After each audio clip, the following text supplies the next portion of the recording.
ఉంది అని చెప్పి మీ అందరికీ నేను చెప్పదలుచుకున్నా. అదేవిధంగా ఎంకన్నా కాగితాలు ఆడబెట్టిండు, చెప్తూనే ఉండు, కాగితాలు ఇస్తూనే ఉండు. ఇంకా డెంటల్ కాలేజ్ కావాలని ప్రాజెక్టుల గురించి. అదేవిధంగా ఎంకన్నా ఎంత స్వార్థపరుడు అంటే, మేమిద్దరం నితిన్ గడ్కరీ దగ్గరికి పోయినాం, కేంద్ర మంత్రి దగ్గరికి. మాకు రోడ్లు ఇవ్వాలని, ఆయన రోడ్లు ఇచ్చే మంత్రి. మేము 2 అడిగినాం. నేనేమో రీజనల్ రింగ్ రోడ్ అడిగినా, ఎంకన్నానేమో నల్లగొండకు అవుటర్ రింగ్ రోడ్ అడిగాను. నితిన్ గడ్కరీ అన్నాడు ఏదో ఒకటి ఇస్తా అన్నాడు.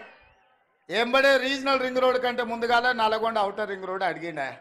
నల్లగొండ అవుటర్ రింగ్ రోడ్ 400 కోట్లకు అవుతుంది, రీజనల్ రింగ్ రోడ్ 35,000 కోట్లకు అవుతుంది.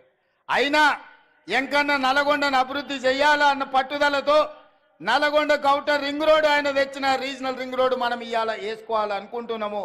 తప్పకుండా రీజనల్ రింగ్ రోడ్ కూడా మీ ఎంకన్న చేతుల మీదుగానే, ఆనాడు వైఎస్ఆర్ ఉన్నప్పుడు అవుటర్ రింగ్ రోడ్ అయింది, ఈనాడు ఎంకన్న చేతుల మీదుగా కేంద్ర ప్రభుత్వం నుంచి రీజనల్ రింగ్ రోడ్డు తీసుకొచ్చి అభివృద్ధి చేసే బాధ్యత ఈరోజు మన ప్రభుత్వం తీసుకుంటుంది.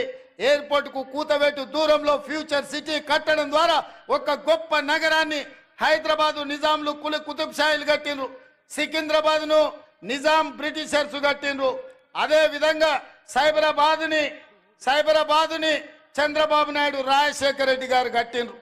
ఇవాళ 4th సిటీని మీ అన్నగా, మీ తమ్ముడుగా 4th సిటీని కట్టే బాధ్యత, ఆ సిటీ ఫ్యూచర్ సిటీ అవుతుంది.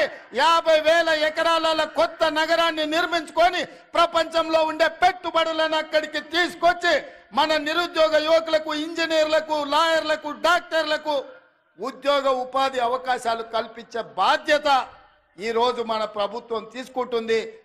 కొత్త నగరాన్ని నిర్మించుకో